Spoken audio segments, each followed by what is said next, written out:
Imagine that you've got a 6-figure W-2 thriving job. Your wife announces that you've got your first kiddo on the way. Your job taps you on the shoulder and lets you know you're going to be laid off. Do you go get another job or do you try to go full-time in real estate? Andrew Bosco found himself in that exact position, went full-time, more than doubled his income without having to have a boss, and wants to show you how to follow in his footsteps. So 12 months ago, Andrew, you get kind of the tap on the shoulder at work of, hey, we're doing layoffs. You're probably not going to make it. Your wife's pregnant.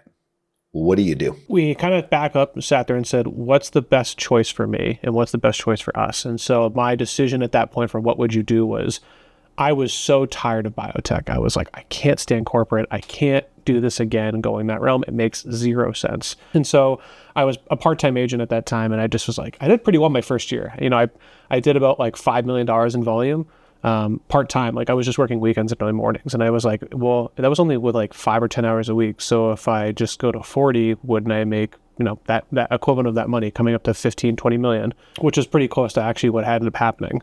So I just basically said, let's go full tilt real estate. Let's just do it. It's risky. You know, Nat, my wife's name is Natalie. We go right, you know, I'm like, you have the insurance and the benefits. Let's go with that route. Let's see if I can just kind of churn some sales here.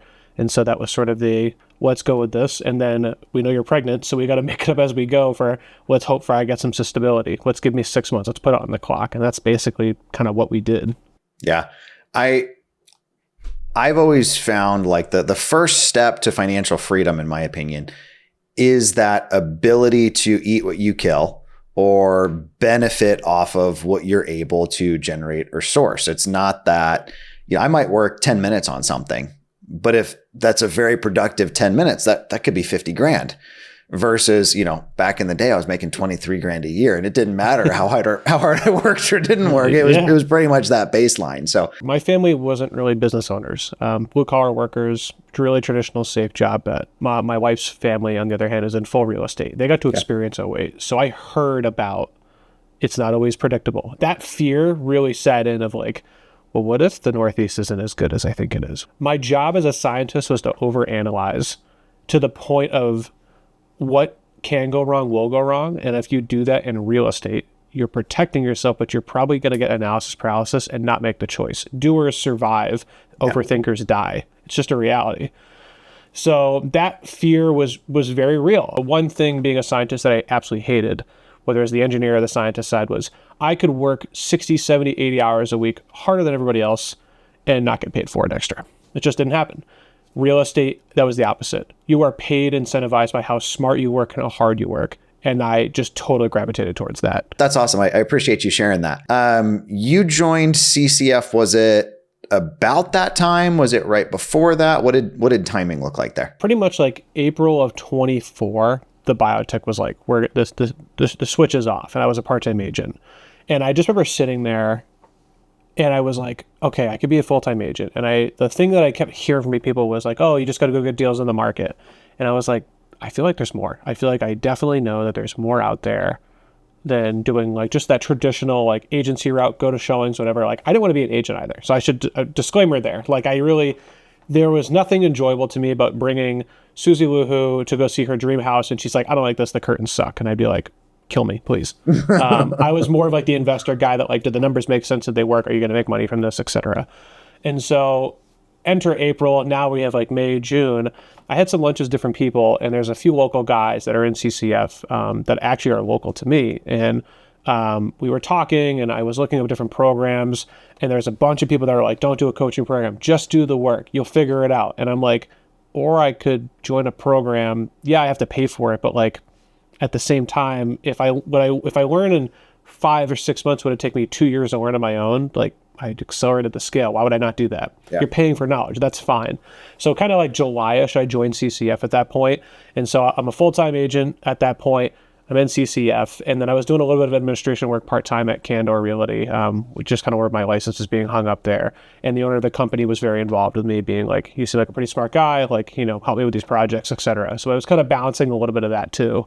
At that piece of time. So going from like the full scientist over analysis route in a lab every day to now like I wear like a polo shirt and I go out and like meet people. It was just a completely different change of lifestyle. Yeah. What is it like for you being more out in the community versus like in a lab behind a desk? It's such a experience of behind a desk in a brick building in glass, knowing you're working on cancer treatment is very humbling, but you're so removed from the patient. What I was doing was more back end items, not front end with patients like a nurse or a doctor that you'd think. So although the work we were doing made sense in how we were saving lives, I wasn't involved in that patient direct contact scenario. Real estate's the opposite. You are in someone's face. You are with them in the community. Decisions on how you buy something and how you treat something, you're on a property. Like if I was walking an apartment building, I was remembering that like, hey, this is a building that makes money, but like it's these people's homes. People live here. And how do we want to treat that? How do you want to be a steward of the land? Is a big thing I talk about. I walk raw land sometimes, and it's like you have to make the decision of like, hey, do you build another gas station, or do you make like a conservation park, or do you just leave it? Do you go to a apartment building that's a total slumlord owner? The owner is a slumlord, and you go in, and I'm like, I crack my knuckles to that because I'm like, dude, I can make this way better for these people. And it's just so much more viscerally involved, in my opinion, of how you can make a difference for face value. You're seeing a tangible thing being changed, like real estate, like property. No, that's fair. I think that's one of the things I least expected when I got into the whole direct to seller stuff is like, you're kind of in people's mess and you're seeing the like, okay, I get the rock and the hard place you're between, or if it's tenants, it's like, man, you should not have to live like this. And I think the people that do really well in this honor that versus exploiting it, right? Like we didn't make a ton of money when we owned 150 rental units because I was not going to slumlord anything. Like it was, hey, this is going to be nice. It's going to be functional. It's going to be clean. It's going to be safe. I'm going to upgrade things. Maybe that was my problem, but we'd go in and we'd buy these places. I'll never forget. There was a 20-something unit. I walked in Indianapolis. We met the like manager who was like an on-site tenant that paid like $100 less a month in rent. Walked into his apartment, dude's shirtless and shorts, and the place just smells like fish. And he's like, things are really tight. So let me show you what I eat for the month.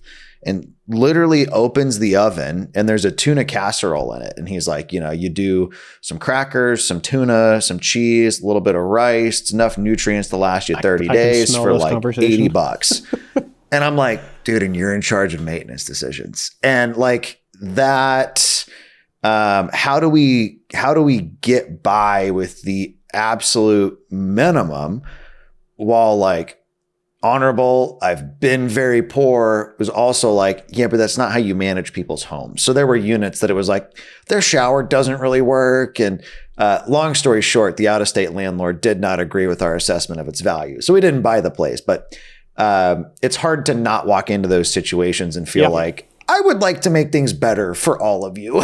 So awesome. So you went from full-time W-2 scientist / part-time real estate extraordinaire on the evenings to full-time in kind of the 12 months you've been in CCF. Just give me the bullet list of how many deals have you done? What have the dollar amounts looked like? Yeah, so I've probably done, I gravitated towards listings just because of my agency. Part of being an agent, you have to disclose, even if you're trying to wholesale, you got to make sure you disclose it. Yep. So I ended up getting somewhere between like 10 and 15 listings extra. And that was, in my office, I was leading the listing charge. Like nobody else had as many listings as I did, especially in our market that's very competitive. I ended up doing like a handful of wholesales. I think like between like 5 and 7 wholesales on the side. And those were because like desperate person, like I got to sell in 2 weeks. I'm going to lose my house scenario. And so a listing didn't make sense for them at that point. And the cash option was nice. And then I'm also under contract on one building personally. For me, it's a 3-family in the city that I like to work out of, which is Manchester. Part of those listings, dollar figure value, I ended up picking up like a $1.4 to $1.5 million listing, which was pretty cool. That was for like a big portfolio sale. Had a few of those. Had a lot. I think my average listing, I think I did the math the other day, was like $699, $710, somewhere in that range, and they were all 4% commissions for me to pay it out 2% at the end of the day. And the sellers were all your everyday people. And a lot of them, the conversation was always pretty much the same of, getting top dollar value. And the wholesale, probably my average wholesale figure was somewhere between like 18 and 22 grand per wholesale. So I did pretty well. I was pretty happy with the way that my year went on. And, a lot of lessons learned along the way. The one you're keeping, the 3-unit, what are the numbers on that? Numbers on the 3-family. So I purchased for $550,000, probably needs 50, 60 grand worth of work. ARV is $800,000. It's a massive 4,000 square foot triple decker in our area. Plus it has a 2-car garage and a 2-car port. And if that was listed on the market and the seller, they wanted something direct, they didn't want to go to the market. And I openly told them, I said, you could list this for probably 660. Awesome. And they said, nope. I don't want to do that. I'd rather just sell it to you. I said like, oh, what'd you do for 600? I said, no, it doesn't work for me. I'll do for 550. And she was like, yeah, I'll do that. That's fine. Awesome. So would it be fair to say I'm very careful on these of like proper expectations for anybody that's watching this about going full-time in real estate. Yeah. And particularly joining CCF. Like if somebody thinks this is just going to be a cakewalk, I really don't want to work with them because I want them to understand it's hard work, but it's valuable work. From what you threw out there, 10 listings on $700,000 places, call it $7 million. Yep. 2% of that's like $140K ish. 5 to 7 wholesales around $20K. Let's call that conservatively 6 figures plus the new building.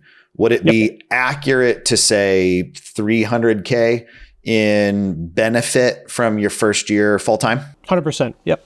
And for context, in biotech, I was making $120,000 a year.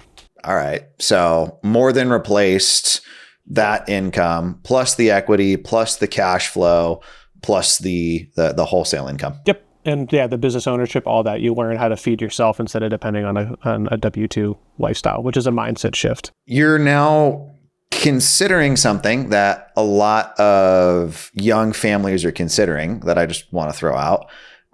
Your wife has had stable employment and she's now considering staying at home.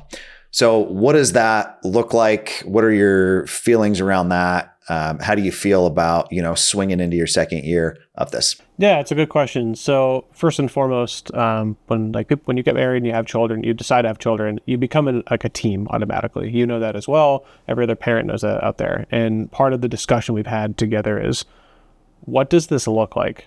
What is the everyday vision of being a parent and living your life look like? Do you want to work a 9 to 5 and not see your kid all day and, come home and really savor those hours that you're there? Or do you want to be with them every single day? And so that emotion and feeling, it's scary because, to be honest, like her role and that she has is tied to health insurance, right? So that's how we are in the US. I lived overseas. They had, public health insurance. It's a little bit different mindset. But like in the US, we feel like we're tied to that employment for health insurance.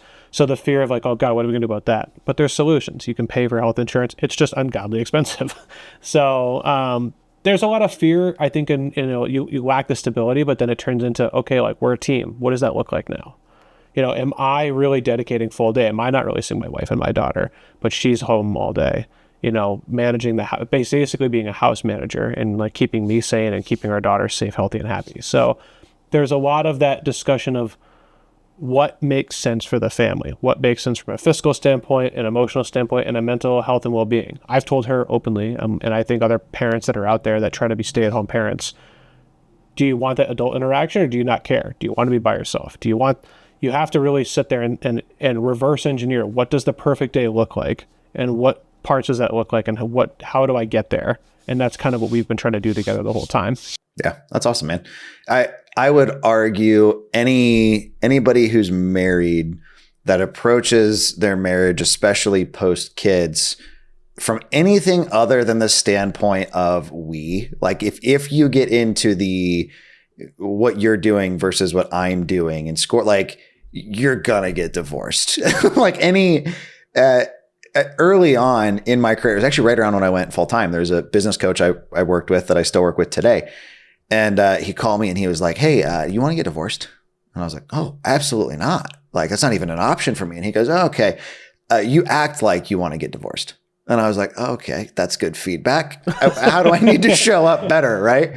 But it was that conscious realization of like, no, this really is like, it's not just my problems or my challenges or my wins. They're all ours. She's getting ready to promote in the military. And I'm like, dude, I'm super proud for her. Did we think we were going to end up here when we got married at 20 years old? No, absolutely not.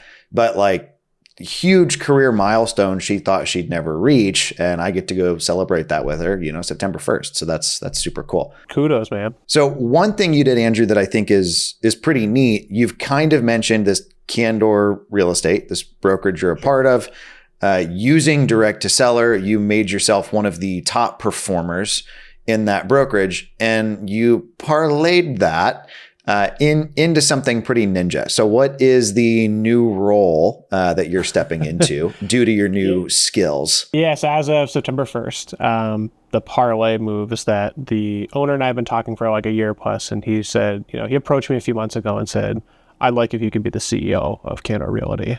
And I'll tell everybody up front, I looked him, he didn't have to explain anything. I just said no. I was like, I don't want to do that. I was like, I'm not doing that. And he was just like, why? Like, I'm asking you, like, what's your reason? And I'm like, I want to work for myself. I don't want to report to you. I don't want to report to anybody. And so long story short, we go into a few months and we keep talking and we talk about the position. We talk about what it looks like. What's the vision? What's the goal? He's also a great mentor to me. And he had a pretty funny remark. And he said, what are you doing?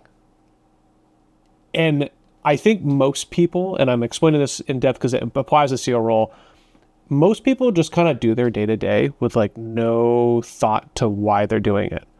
And that was the same with me with direct to seller. I was just going through the motion, getting listings, getting stuff.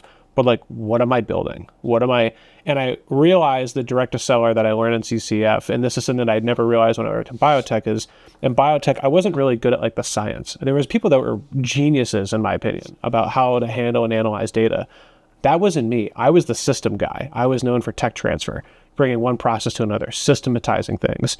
And then, so the direct to seller felt pretty natural. I had a routine every day about pulling or getting data on like a weekly basis or bi-weekly basis, getting mailers set up, writing SOPs, getting those things going to systematize it.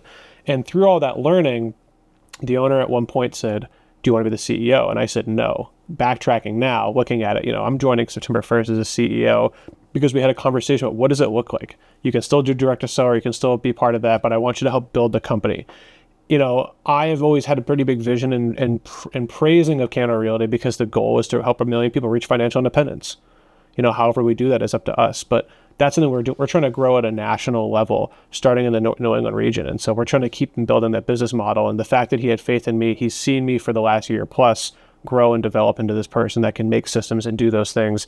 It's a humbling experience. And it's also interesting to kind of look back and be like, man, I never thought I was a scientist at one point. Like, who would have thought I'd be the CEO? That's what you reach for when you're in the W-2 realm. Like, what's the top of the W-2 realm? Being the CEO.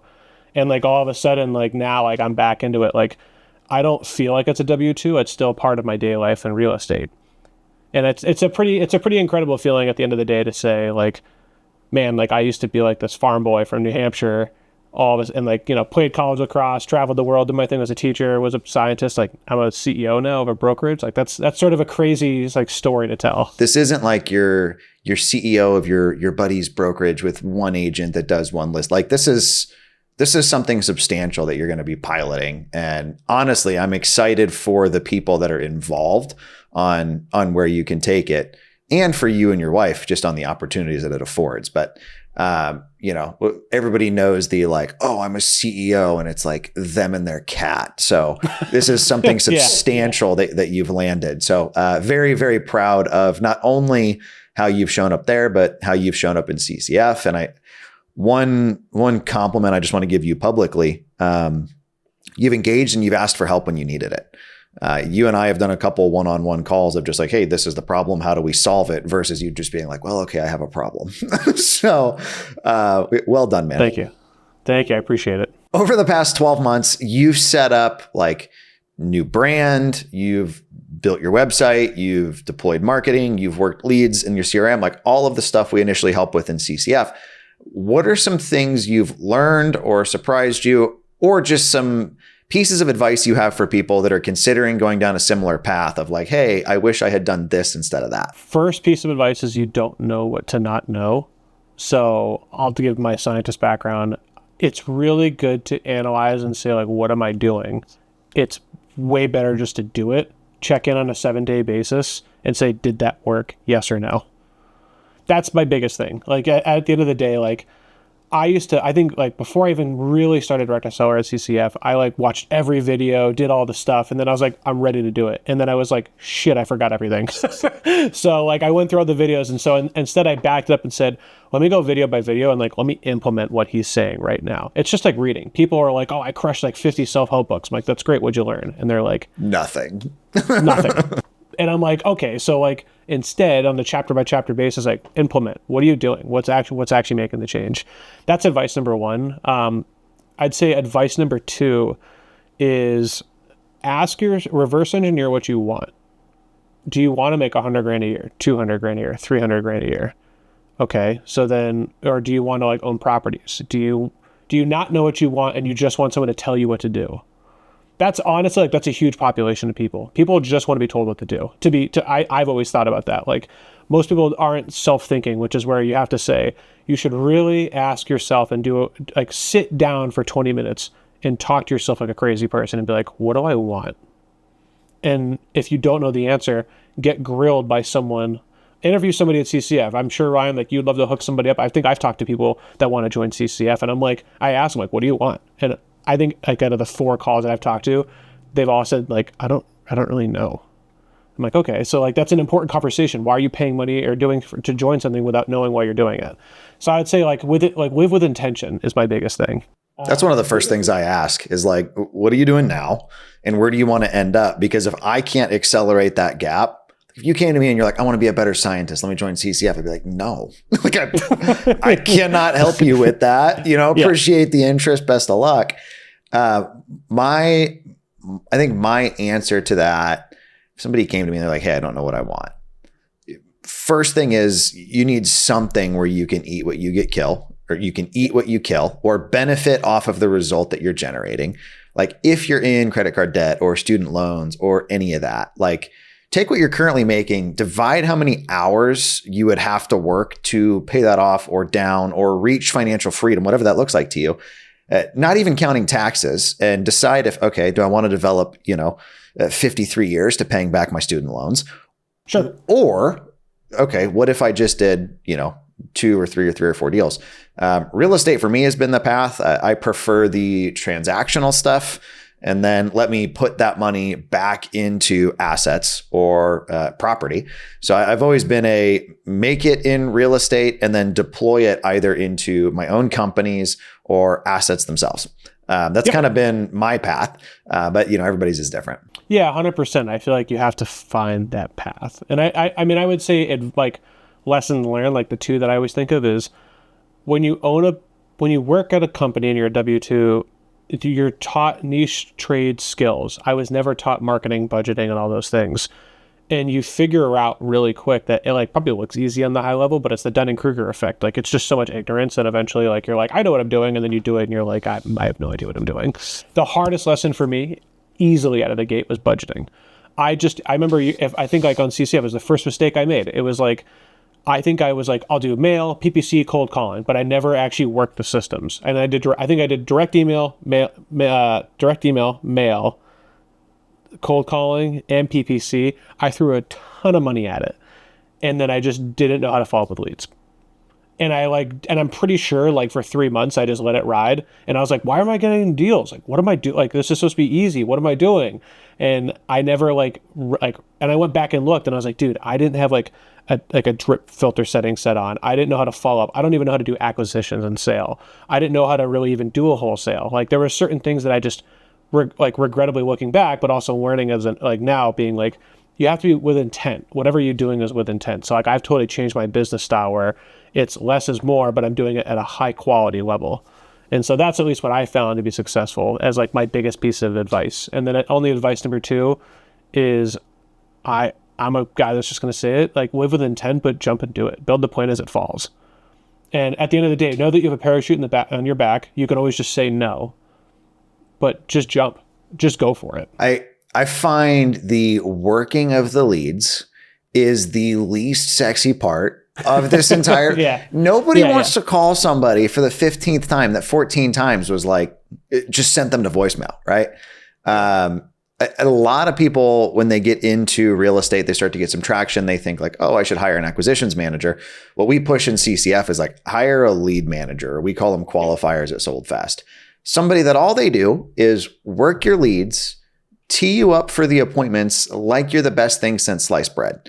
So you show up and there's kind of this like, wow, I've got the guy feeling from the seller's standpoint, but that keeps you out of that like, man, our rule is it either has to have an open task or some sort of an automation running on every single lead. It's something my EA checks for me on the markets. And by doing that, we ensure nobody falls through the cracks. And I have the cool stories of like, oh yeah, we called this guy 47 times before we got the deal signed. And that sounds really cool until you think about the fact of like, man, would I follow up with somebody 46 times after they didn't pick up the first time? And most people, it's a no. And then I think one other thing we do different in CCF than some atrocious content I've seen pushed lately, I'm not calling a seller 9 times on day 1 and 8 times on day 2 and 7 times on day 3. Like our follow-up is pretty much like, hey, I'm going to touch base with you maybe daily for the first couple of days. I'm going to vary time of day and I might call, text, or email.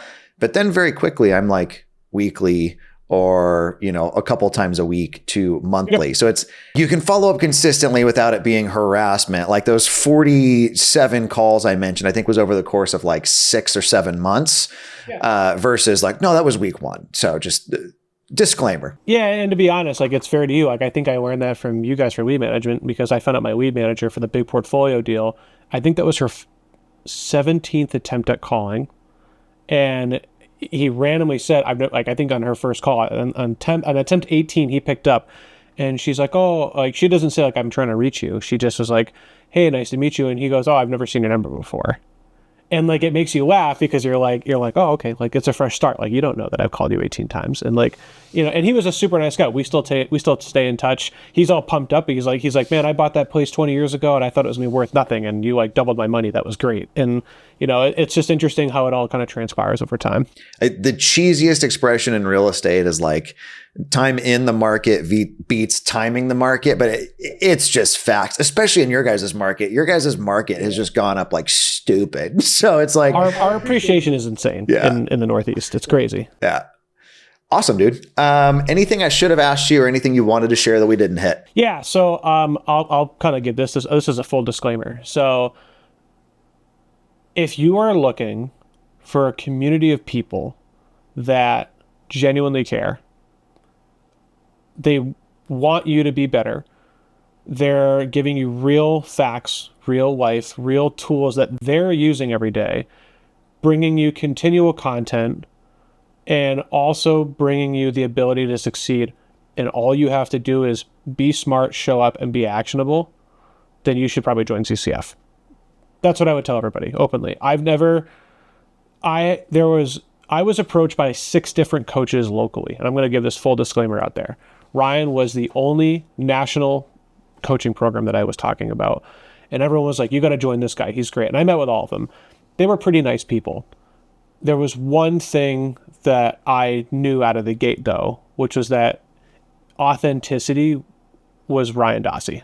And I think that you need to know that up front. Most people, the fact that you would get up on a phone call with me and I'm like, dude, like I need help with this. And you're like, and I'm like, I have some ideas, but I don't want to run by you. Like, you're like, hey man, let's carve 2 hours out of my day. Let's get it done.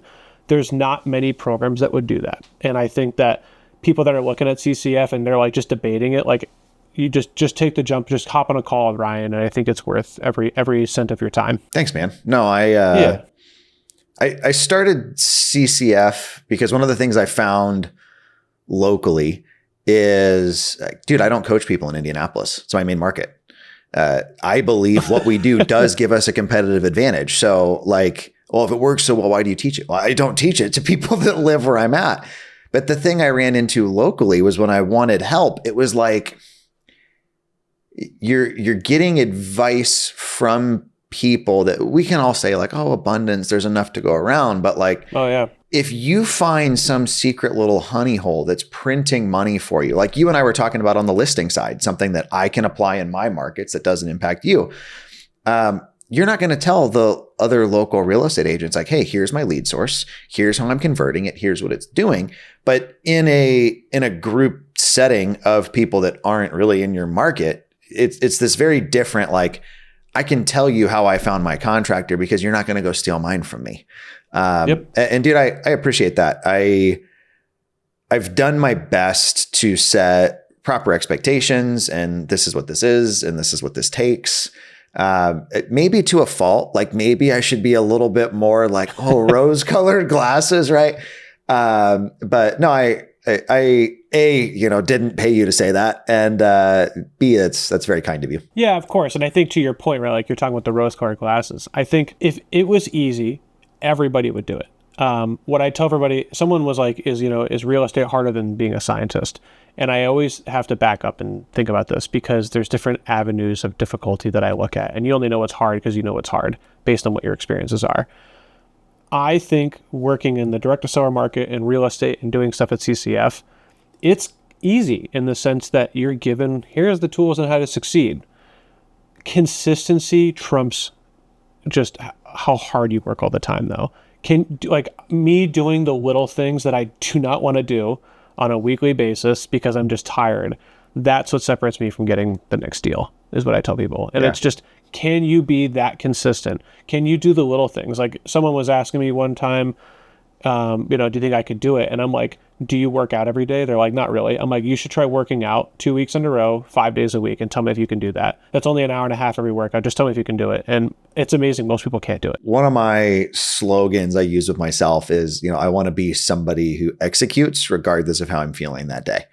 And there's times that I'm crushing that. And then there's times like this morning, transparently, that I overslept a little bit and I was 10 minutes late to a call. And I was mortified because I'm like, that is out of integrity with who I am. Yeah. And I made the decisions that put me there. I shared this in CCF, but I'll throw it out here. I was recently working on a email marketing campaign and I was a little lazy and I didn't check it for, I think, 48 hours. And I logged back in and there's an email and it's, hey, I've got this deal. Do you want it? And I'm like, gold, bro. Call her. I'm like, absolutely, I'll take it. She's like, I didn't hear back from you. So I sold it to somebody else. And I was like, okay. Like literally just cost myself a deal because I didn't hit one of my daily non-negotiables. Right. So, I think that's super fair. And then, it's interesting because we own the marketing company. There's times I have conversations with people where they're like, well, I didn't really get an ROI out of it. And then we do a CRM audit and they didn't work any of their leads. We did some stuff for a national TV personality and we did some marketing for his team. And they're like, yeah, we didn't really see what we were looking for. And I was like, cool, give me a login to your CRM. And it was atrocious. I'm talking like a little old lady who's like, my husband died. He left me the rentals. I don't want them. Please come buy them. And nobody's called it in 14 days. So there's this, anybody can swipe the credit card, but can you show up and make the phone calls and do the follow-ups? And not only that, it's if you tell the seller they're going to have an offer within 24 hours, can you give them one within 24 hours? If not, you need to start setting proper expectations on longer timeframes. 100%. Yeah, I absolutely agree with that. And I think the reality is, and I think you've talked about in CCF, what do you like doing and what do you not like doing? If you don't like doing or you're bad at it, outsource it. What do you want to do? If you think direct to seller is you doing everything, you're gonna die. There's no way.